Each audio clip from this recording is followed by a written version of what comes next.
9:35 a.m. Really not a whole heck of a lot to be seen out here right now from my vantage point.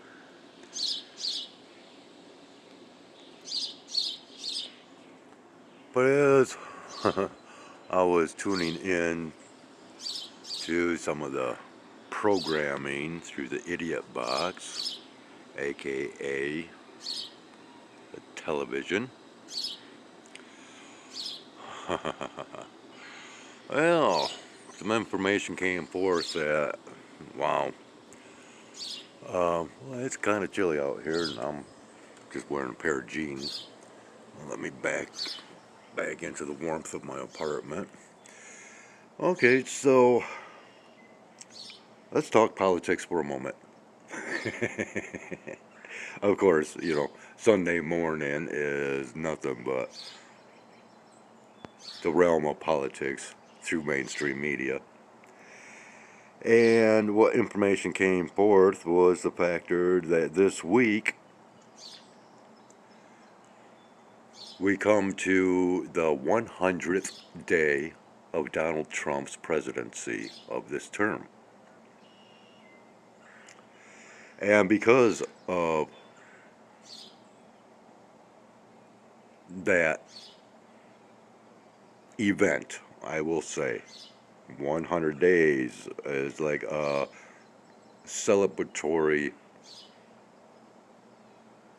landmark, if you will, within politics and within that presidential seat. And so Donald J. Trump will be addressing the factor of his first 100 days in office of this term and the accomplishments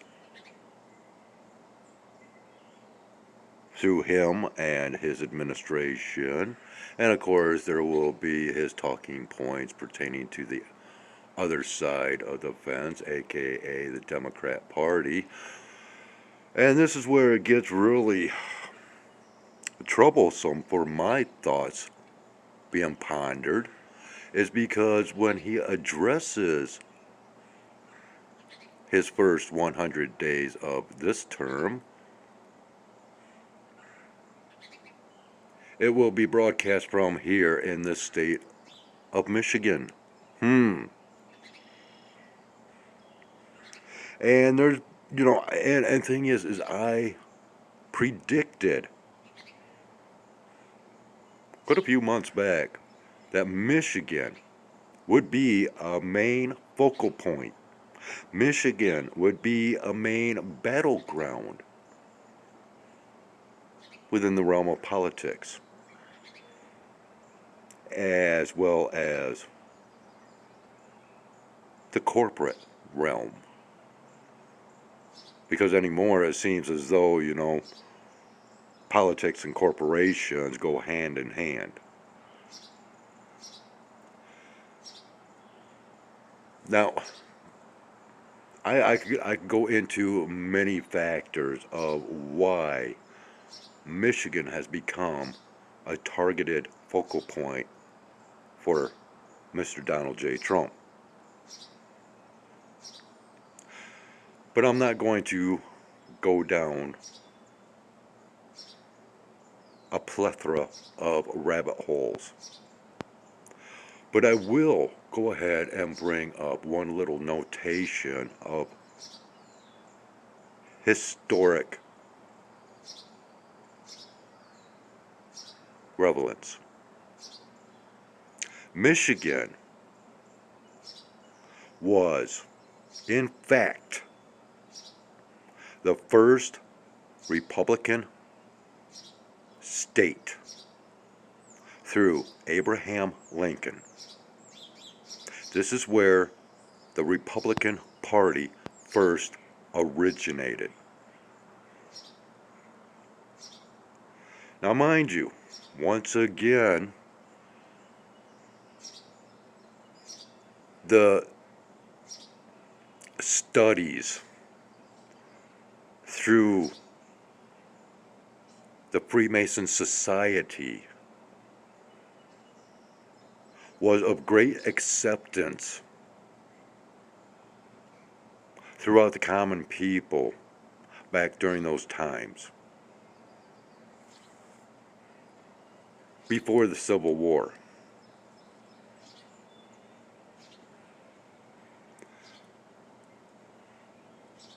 But from the onset of the Civil War and the war between the two parties or groups that has been going on for eternity, let's just say, it still rages, and it was raging on back then, but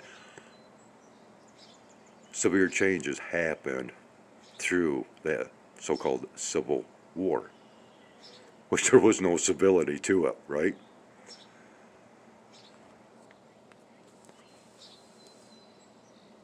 But that's when those practices, rights, and the whole society system went underground. And this was through what I label as the Illuminati. And if you go into, say, such parties as, there's so many branch offs between these two groups that have been battling for eons. And back then, one of the groups was the Sons of Light. They had to change their name.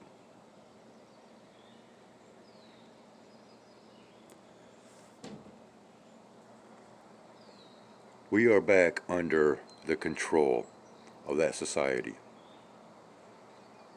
And even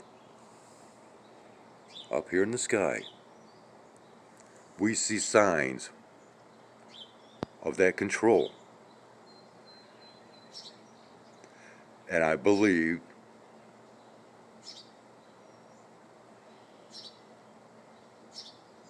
that we will continue to see these signs through a lot of symbology, a lot of symbolisms. The X is the biggest one, and all the connections between that letter X. But I want to bring forth another symbol that we should be aware of as far as within my opinionated theoretical process of thoughts. And that is, once again, I will bring the owl to the table. But we also have to have awareness over another bird known as the eagle, and the circumstances of recent surrounding that bird. But more to the factor of not really the birds themselves, but the symbol of the feather. I know it does not matter the origin of the feather to what fowl it belongs. It is just the symbol of the feather, which we seen just recently tied in with blue origin. Now let's go to the origin of blue and take that into consideration and factors of connections. Blue origin, the blue sky, blue beam, buildings and homes or other dwellings with blue tarps, avoiding destruction of some type of so-called natural event. Blue clothing, the blue spectrum.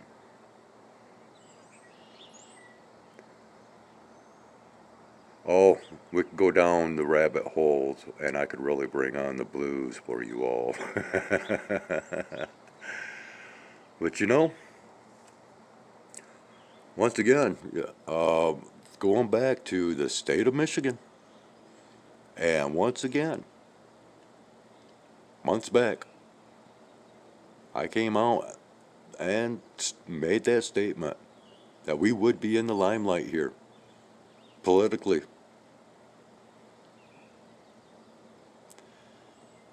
And we're going to hear certain narratives of this, that, and the other thing between the two parties and versus the two parties. But beyond those narratives, just remember the narrative that I have brought forth over the origin of the Republican Party in the state of Michigan. And there are other narratives out there that say, oh, no, no, no. You know, Republican Party began in, what, Pennsylvania or something like that. No.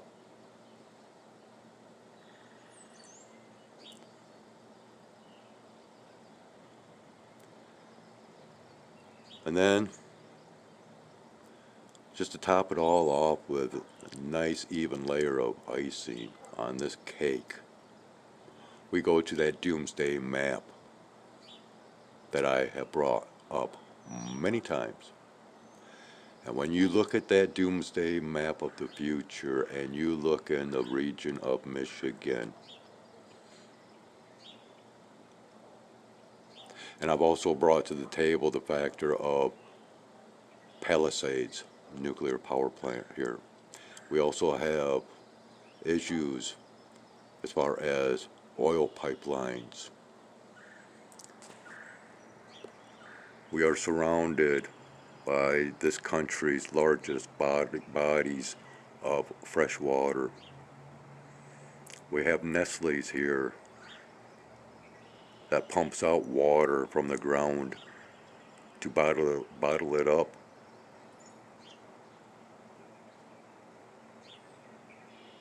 We also have another bottling water distribution just north of me in Kent County, Mountain Springs Water. We have the most golf courses in this state out of any other state. We have almost the equivalent of slot machine games as Vegas. We have an entertainment industry here. Of course, agriculture. We also have quite the history that is very mystical in nature, which is slowly being destroyed, covered up, just like many things throughout history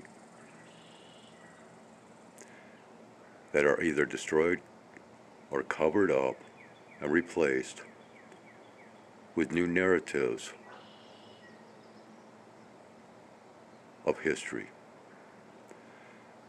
Much like what we see going on between Russia and Ukraine and all that nonsense. Because of, you remember back during the Obama days, and when Kiev was spelled K-I-E-V, United States set up a chocolate czar because Ukraine was in the midst of a civil war, East and West. A civil war, not so civil.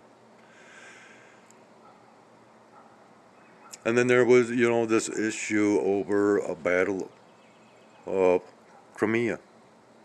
And yet you go into history and we hear of the Crimean War. Now, Crimea is now absorbed once again into Russia. But over time, we have seen the name of Kiev being changed from K-I-E-V to K-Y-I-V. This Zelensky person has been brought about. And of course, all the narratives between Russia, the United States, and Ukraine over what is exactly going on and the reasons why and all that. Well, Russia does have a narrative that they have to keep alive, and that is of Russia itself. Now, remember, that place has gone through name changes of its own. The USSR, Russia, Prussia. But you know, there was a time to where that area was known as Tartaria. And I do believe that there's still efforts in trying to cover up that history. It's already been rewritten once. But more and more of history, global history, is coming out and being revealed. But yet the attempts to cover it up are still ongoing. And now we are going into this new age, or actually have been going into this new age, and more history will be covered up.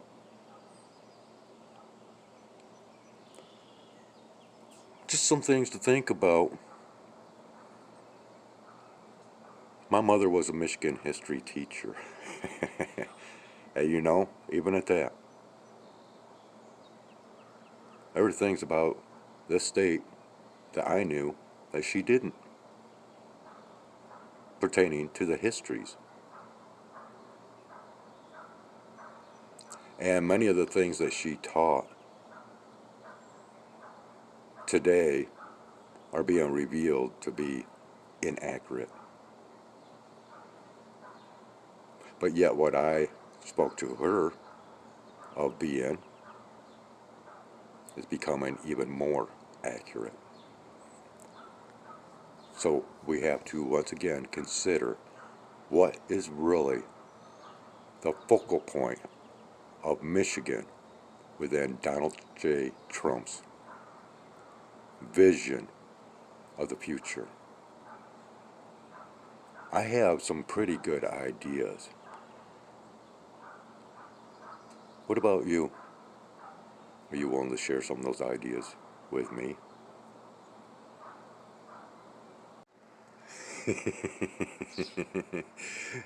I had to come back. It is 10 a.m. this Sunday morning, April 27th, 2025. And, yeah, I've just been kind of monkeying around.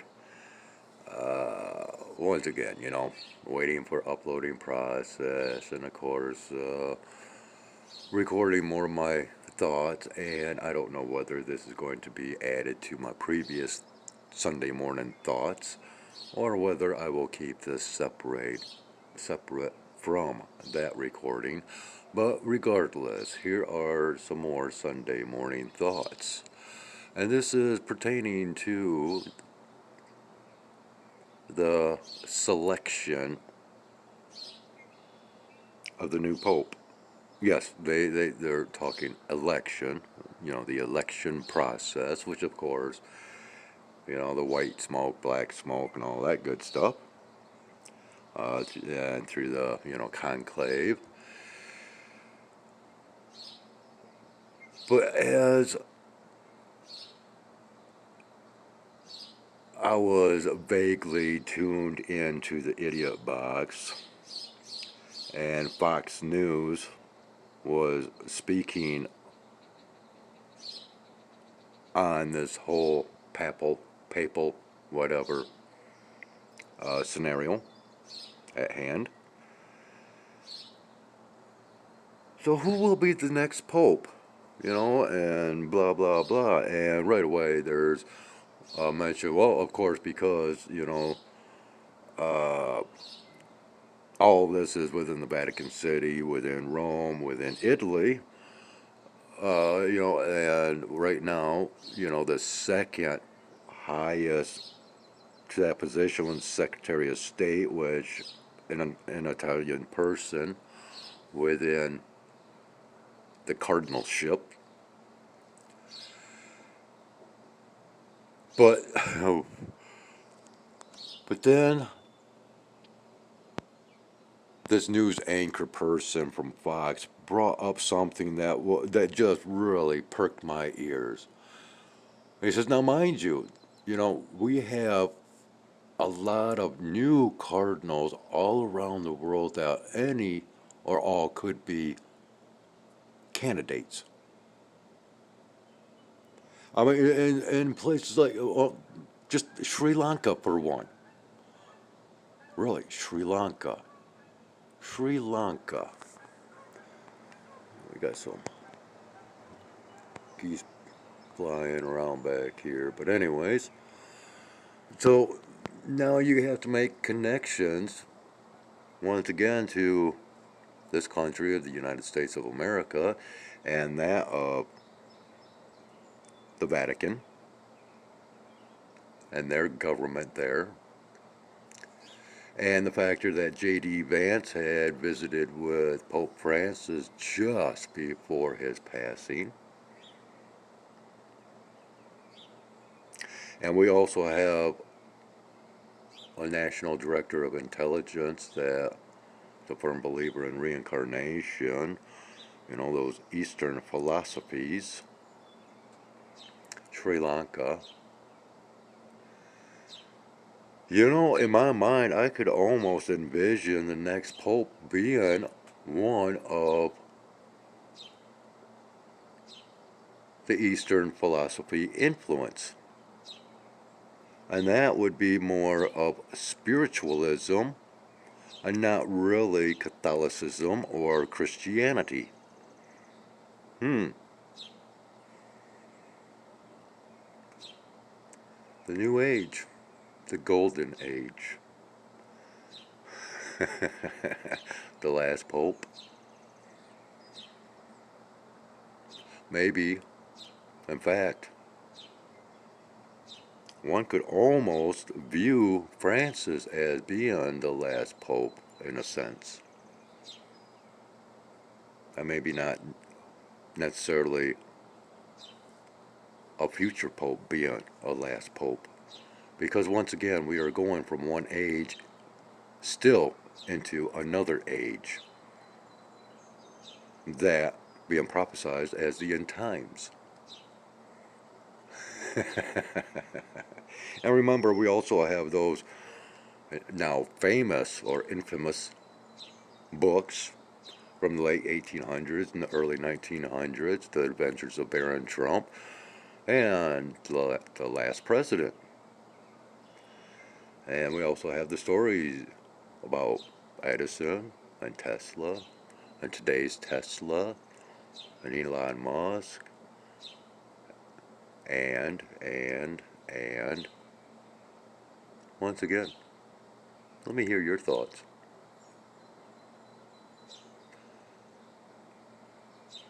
Because somehow, once again, this state of Michigan is part and is connected into all of this. Yeah. Take care.